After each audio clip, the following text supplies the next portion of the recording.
by observation, fellow men on the left and on the right of you will be trained how to be in your country. That's why in Korea, apparently there's no public dustbins. But in spite of there being no public dustbins, there's no litter on the streets. Why? Because it's clean. So a person would rather take tissue after eating an apple that cost them $1. Put this apple core in the tissue, fold it up, and then put it in their purse, their wallet. Not wallet, but their, not wallet or purse. I mean, that's kind of small. Bag. And when they get home, literally take the trash out from their bag and then throw it in their own home dustbin. And even in their own home dustbins. In Korea, apparently there's like litter sorting that is very, very pedantic. Like cans go with cans, like styrofoam, not what do you call it? You know, these cups, Star, McDonald's or whatever. They go in one space, etc. Like food, perishables, like, you know, leftover burger or whatever goes in one place. The garbage is sorted. And if at all you don't throw garbage in a sorted way, you are just going to be frowned upon, looked at like you ain't jack, might even be fined. But frankly, you are just irresponsible because you're making the job of the people who collect this trash so much harder. So very much harder. When you live in a country like that, people just get how to act in jail by mere virtue of looking at everybody else around. In Freud's theory of the psyche, he called that the superego. You regard what people think about you, and so you act like them. You mirror society. Therefore, if nobody in the street litters and the street is so clean, you are gonna feel like a bum of prolific proportions, a most dastardly beast if you go and you grab a Coca-Cola can and just throw it on the floor when you're done with it. If you don't get apprehended by the police, nonetheless, you will still be frowned upon enough for you to be self-conscious next time you try to do something like that, because everybody looked at you like you stink when you did that. And after you did that, somebody stood up and picked up your litter and basically did that which you couldn't do decently and threw it away. Then on that day, you're going to feel really irresponsible. So if at all society mirrors one another's behavior that way, when then you create high trust in a society, everybody mirrors this here environment, and a mean-spirited person just becomes a little bit better because they have moved to a different region, or a litter bug will stop littering because now they live in a country where you can't just throw an apple core on the floor. But one thing that apparently Korea just is not working out with, they spit everywhere. Apparently there are like old men over there that smoke cigars or cigarettes and then they just go and they spit. Like, that's gross. And I remember when I was in school, our teacher, what biology, was like, please don't spit on the floor anywhere, because then on that day you're gonna get, there is a potential for a disease that you all are gonna get called bilharzia. We were taught in biology that spitting on the floor could spread bilharzia, so please don't do it. So evidently nobody is teaching anybody in Korean schools to not spit in order to eradicate the prospect of bilharzia. Or maybe over there, the healthcare is so good that people are just happy to get bilharzia and so get cured because their medical aid is so cheap. I don't know. But there is like a proper, apparently, spitting problem in Korea that everybody laments about, and it is my particular pet peeve. I can't fathom it. I can't fathom anybody just go spitting. Like, even in downtown Joburg, stuff like that doesn't happen, and it's nice and dirty. So if at all there is a country that is as clean as Korea, where you can't just litter, and it is so clear of litter that even though there's no dustbins on the street, nonetheless people would rather put their little cans in their bags and throw them out at home. When you live in a country like this that, however, just does not get a basic thing like, please stop spitting on the floor, you're gonna spread bilharzia. Get a handkerchief. If you feel like you need to get rid of phlegm, and like spit it in your handkerchief, and then go and wash it at home. Frankly, that's what the elderly in my country do. They walk around with like a cotton handkerchief, and if they feel like they want to spit out something, they spit it in here, and then they go and they wash their handkerchiefs at home. Get a napkin, a handkerchief. Like, somebody needs to give old Korean men or smokers in Korea a handkerchief. And even then, why do you have to spit? I used to smoke, I didn't spit. What is it about smoking that makes you spit? I don't know. Anyway, whatever, but that's like a really gross thing. Nonetheless, that's an ill that is Joe. You can't win them all in the world. You can't win them all.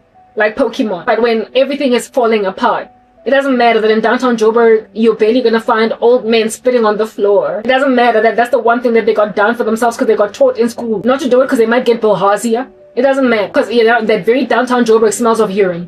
So it doesn't matter that nobody spits on the floor because people, while they don't spit on the floor, they do, however, urinate. So it doesn't matter. It doesn't matter. That's how a country falls apart, right? So you've been explained that too. I didn't want to speak for this long. It's 8:39 in the morning, but I'm that girl, aren't I? I'm not going to do another video for long now, maybe another month, but I'm relieved that I did this. I got it off my chest. I don't even think I'm going to edit it for a very long time. I don't know, but I feel better now. I feel better, but I just wanted to get this out there. Now I can start my assignment, thankfully, finally, without feeling like, but how am I going to get to Korea? I have no encouragement anymore. I've given myself encouragement. But do you have encouragement, South Africa? Are you healthy? Are you okay? No, you're not. Everybody's in a silo. and they think they're gonna survive whatever's coming to this country. I tried for you, but now I can only try for you in the diaspora. Ever since I left my old ministry, you've come at me with comeback spells, comeback curses. You've bewitched me. I'm not coming back. You're not gonna see me until this video is posted for the first time, maybe after a year. I'm telling you now, I'm going to just hold on to it. And however many other videos I do, I will just hold on to them. I will just hold on to them, just banking them. And then I will post them after how long, I don't know. But I'm not in a rush, because this here content will be just as relevant in a year from today as it was on the day that I was speaking these things. On the 14th, well, it was the 13th yesterday of June 2026. It will be relevant on the 14th of June 2027. Watch this space. I'm only going to post not after a year. I'm going to post when I finally land in Korea. But for that, I first have to get my degree adverts. And I don't know how long it's going to take for me to make enough money on Preply to finally save until I can pay off my VITS fees and then negotiate for my degree. And then likely even spend 6 months full-time adverts just doing stats so I can finally get my degree, or they'll let me do it at UNISA. I don't know what, but I'm getting my degree. I mean, I bet you can see how all that is going to take. It could take a year. It could take a year. It could. But I'm not posting again in this country. I don't even want to be tempted to post again, because I'm working online and I'm making money. That's decent. And I'm about to move, because the moment I post content, people bewitch it. And while I'm not scared of witches, I just want freedom for a season to just regroup and reacclimate myself to the new way of doing life without having to deal with the level of spiritual war that causes me to have to sing worship music and speak for hours on end and listen. Ain't nobody got time for that. And I love worship music and I love singing, but I just don't want to sing in front of psychopathic, licentious boys enabled by women that are helping their agenda along. I'm tired of using big, heavy words to describe people. I'm tired of the vitriol. I'm tired of not being as Christian couth as I could be, because I'm just always angry all the time. I need to recover. I need to heal. I need therapy. I need salve on my open wounds. And none of that is going to come to me unless I am away from my ministry for extended periods of time. But comfort, I have it in my own self and in God. I can comfort myself without comforting you. I can comfort myself as a South African without comforting you. I can comfort myself without comforting you. Because the problem here is you wanting your bread buttered on both sides and me being a source of entertainment and inspiration while I am left out on a limb. I can inspire myself without inspiring you. I can give myself ideas without giving them to you, because you don't deserve them, not at present. And I can also get out of a rut without helping you get out of yours. You're on your own now, South Africa. Run like Forrest. And I hope you will stay alive, because God showed me that you are all morbidly depressed. I hope you will stay alive at least for a year to see me come back again from Korea. But until then, find your own thing that makes you strong. Find your own thing that holds you together. And if you haven't fallen apart entirely after a year, it says that you made it. You survived. You got to the next round in these Squid Games. You made it. Enough for us to see if maybe we can't salvage you as a concert going forward. But everyone that's going to die from now until then, I'm sorry. I did my time. Listen, you did the crime and I did the time. I did my time. I tried for you. I gave you the gospel. I evangelized you.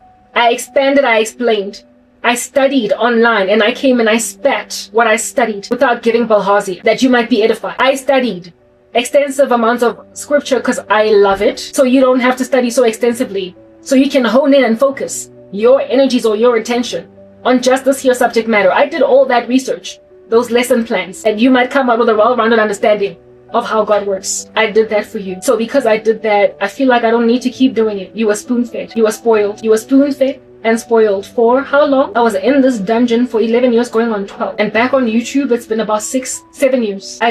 You did the crime and I did the time. I'm done. I'm edified, but you're not. But you've got the rest of my content to go through. Study it. Survive until I come back again. And even then, all the best in finding me, since I'm not going to be blocked anymore by your crazy woman at YouTube that will out here fax my details to crazy people. So all the best finding my ministry when I then started from South Korea. I did what I needed to do for you and I'm done now. Going forward, find your healing in your destruction. Let the judgment of God restore you to him. Fix your country. Stay your nation from a civil uprising, a revolt that I told you the Gen Zs are going to do by making like John and Charles Wesley and successfully evangelizing your country enough for them to not stage a revolution. It's possible, but the judgment has already been pronounced. So God being magnanimous, his wrath can be stayed, but you would have to succeed in the same way that John Wesley succeeded and Charles. Make England righteous enough to not revolutionize, but peacefully find success and prosperity. If you can do that, South Africa, then all is not lost then, darlings, is it? If you can do that, all is not lost. But if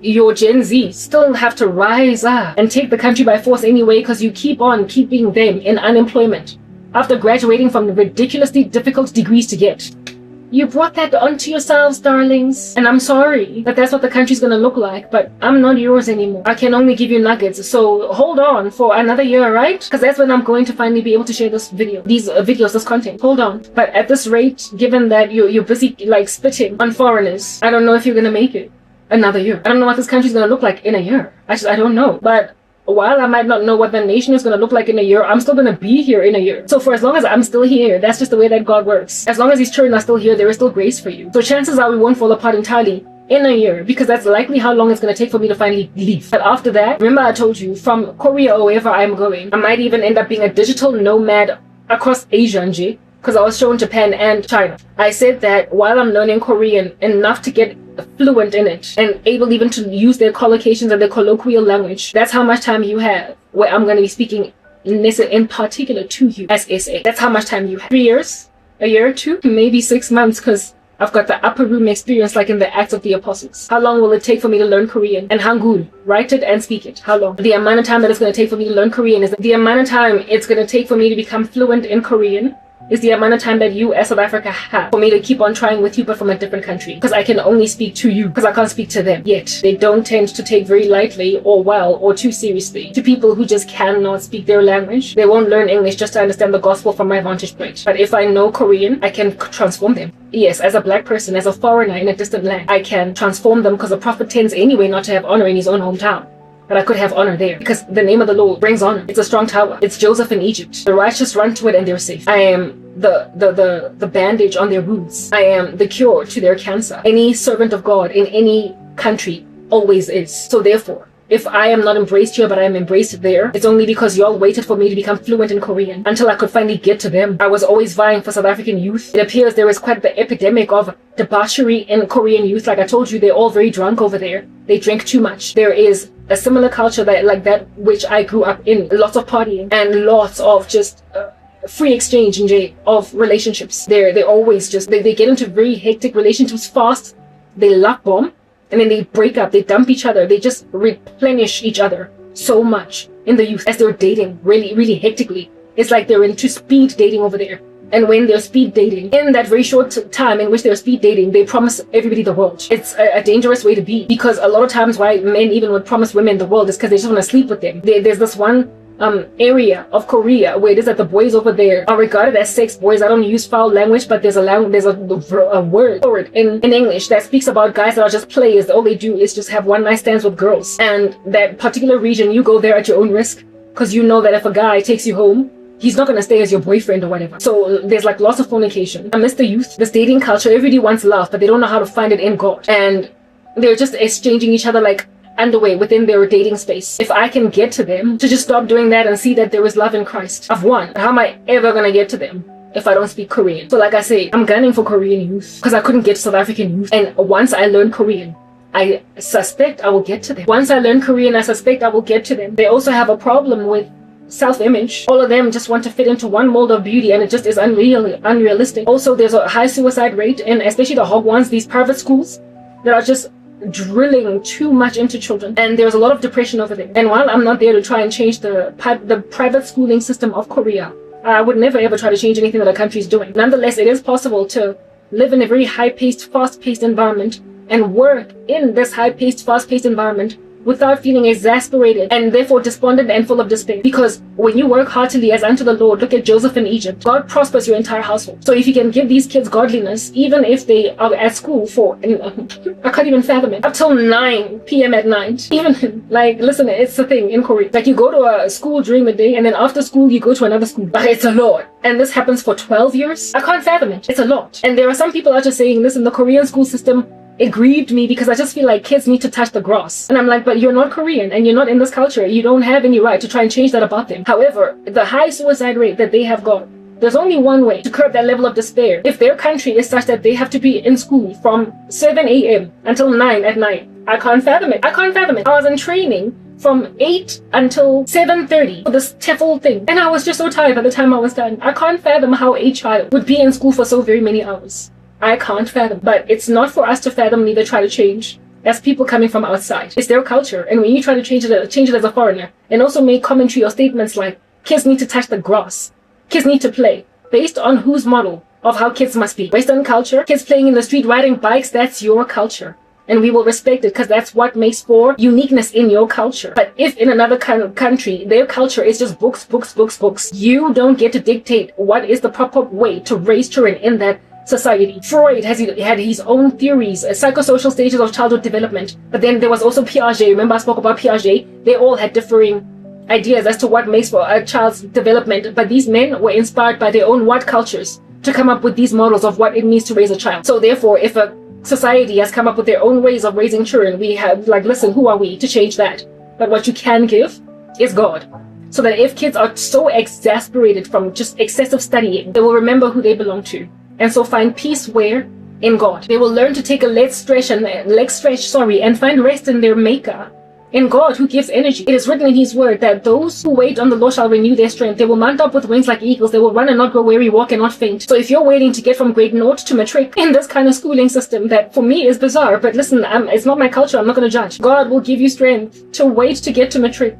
Renewed in strength. Have your wings mounted up like eagles and you run and not grow weary.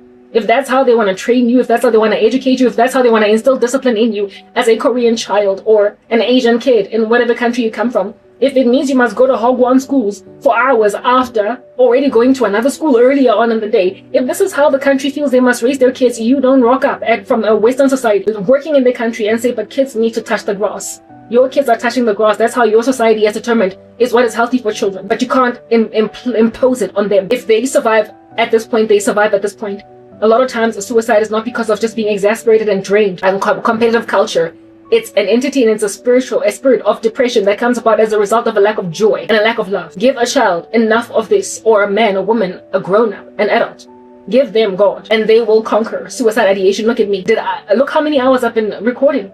I appear to not be able to do so. Where's my energy coming from? God. Where is the spunk and the splendor and the energy? The boost, where are my boosting cables? Heaven. And when I'm done, I'm probably still going to be even more invigorated because the word of God invigorates me and the work of God invigorates me. So give children the work of God and the word of God and they will be invigorated such that this here unfathomable work day, school day, that we can't fathom living in our countries will work out for them. And frankly, in so keeping it, however, with God, they will frankly do much better as kids than what we do. Because after school, do we not hang out with each other drinking? After school, do we not chill in street corners and kiss all the time? After school, do we not twiddle our thumbs and play video games and scroll through television channels not even doing homework? What do we do after school? Trash, a lot of times. In Korea, they go to school after school. It's a perfect babysitter, but it can be a lot, I get it. And if the country decides to change the system because they feel like kids are exasperated or whatever, then let them change it. They've also got a way at their leisure, if they want to do so, later on, wherever. And also, I found out that their birth rate is like super low or whatever because people are just finding it excruciatingly expensive, I guess, to have children because of these excruciating requirements to raise a child, how expensive it is, how costly tutoring is, right? But if you don't have this edge, you can't get into there are 2 or 3 universities in Korea that are like apparently the creme de la creme. I don't know what the name of these universities are, but they're the creme de la creme. And if you don't graduate from this university, the likelihood of you ending up working for one of the big corporations, and there's only like a few handful of them in Korea, like LG, like Samsung, like I don't know what the rest of them are, right? I only can tell you about the ones that I can recognize by name. Unless you attend these Hagwon schools that train you for pattern recognition or whatever, that will be tested in university entry, and so therefore get into one of these crazy universities, your likelihood of working for one of these big corporates in Korea is very low.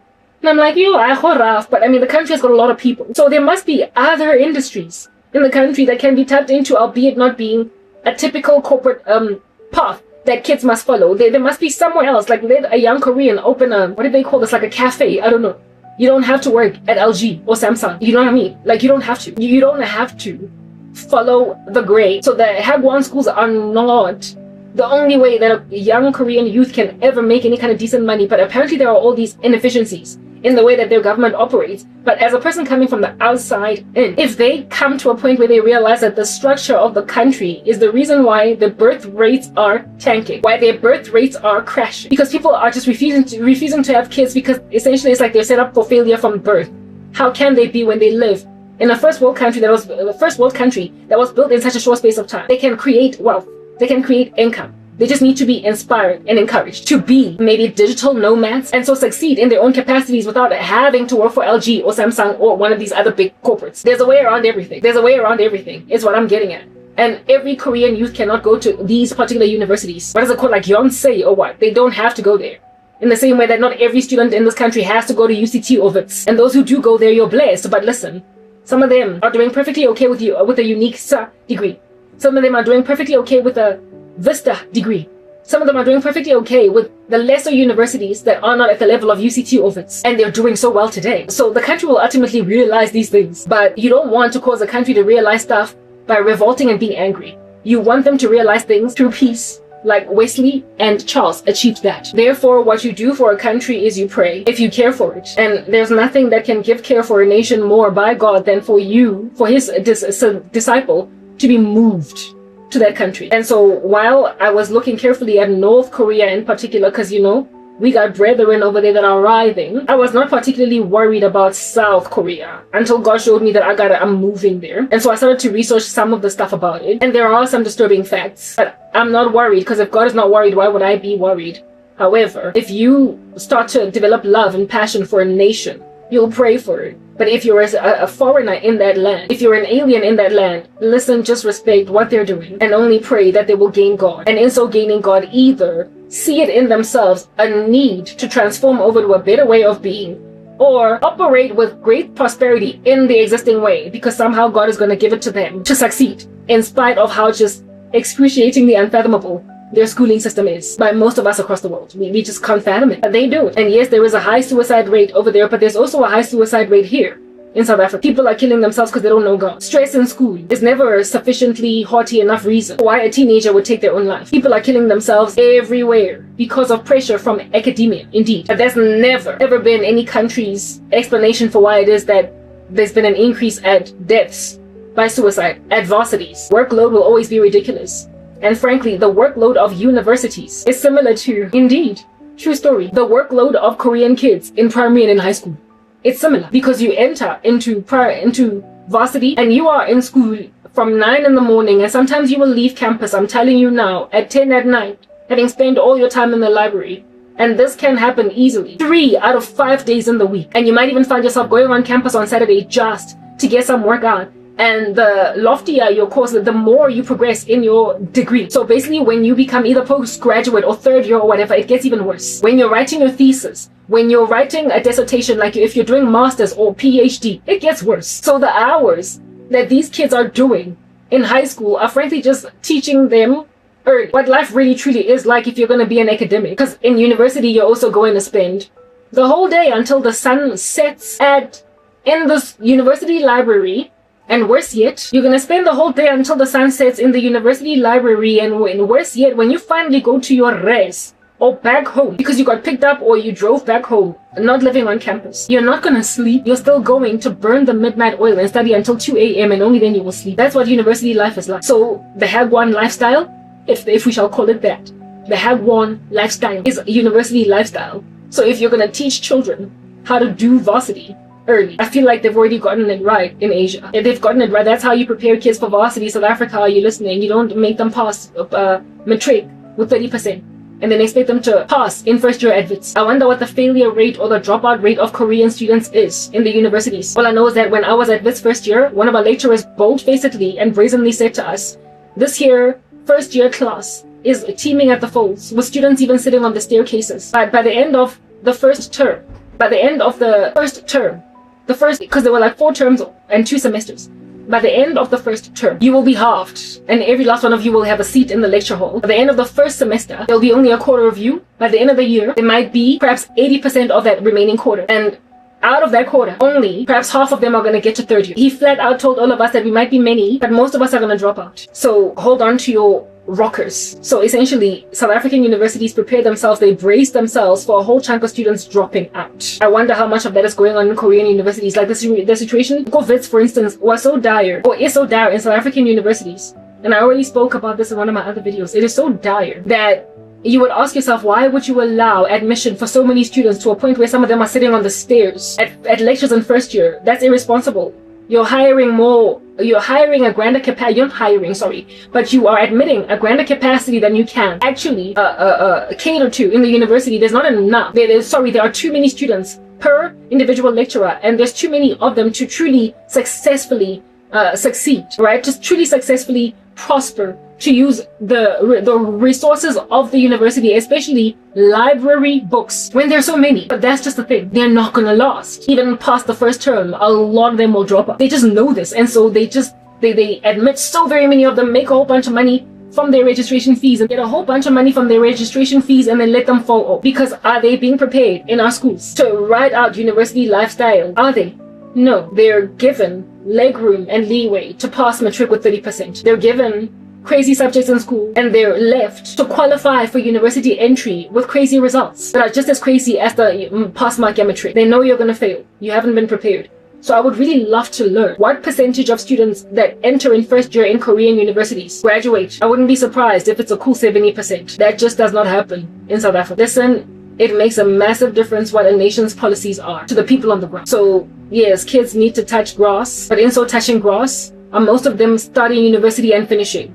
Or are most of them starting university and dropping out? If they're dropping out, then it turns out that there's not even all that much value in all that grass touching. It stops mattering. And if at all it stops mattering, why are you making it a big thing? Leave countries alone to thrive their cultures. Because if they have got something right, then who are you to judge them when your streets smell like urine? Who are you to judge that they don't have a life and that's why their kids are killing themselves? They've got a low birth rate indeed. That much is an issue.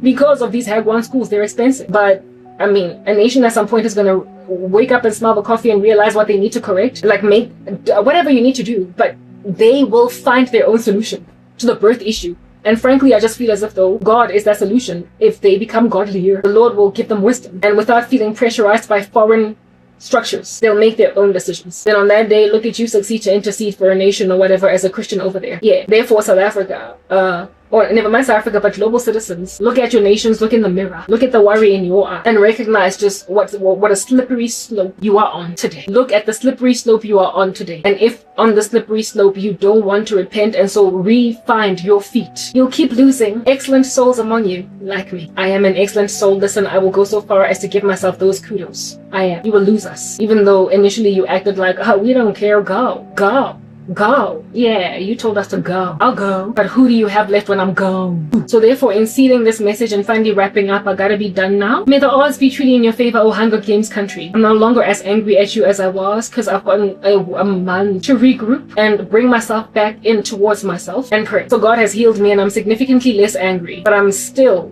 resolved to leave, because this here decision is not even one that's made in anger, but just a practical eventuality for someone that just wants to live at all. And South Africa, you refused that I should.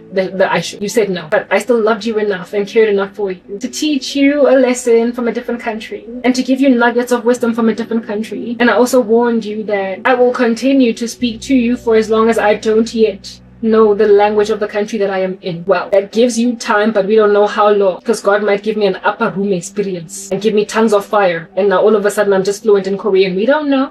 But you're in thin ice. The moment I board an airplane, the clock is going to start ticking. The hourglass is coming down, and if that sand is depleted, that's when you can start to look forward to your Gen Zs taking the country by force anyway, with or without your permission, with or without your peace, your tranquility, and with or without your regard for the importance of war, or lack thereof. Everybody will still be complacent, standoffish, thinking that they're not their brother's keeper, until one day some Gen Zs just throw Molotov cocktails everywhere and they're like, enough is enough. How am I graduated for 3 years and I can't get a job? They will fight. But I mean, you could curtail that revolution by simply becoming better. It's doable. Stop leaving kids out on a limb just because they're black. Hire these kids, they need jobs. And it is feasible for you to hire them. There's more than enough economy to go around for them. But you're rejecting them. Repent. Is that basic? And they won't riot. Because it is the Gen Zs that are going to turn this country into an ash heap. You better take care of them now. Because if you don't, I'm sorry, it might hurt to look at you, but you did this to yourself. Okay? You were warned. I'm signing out in Christ's name, friend K. Peace.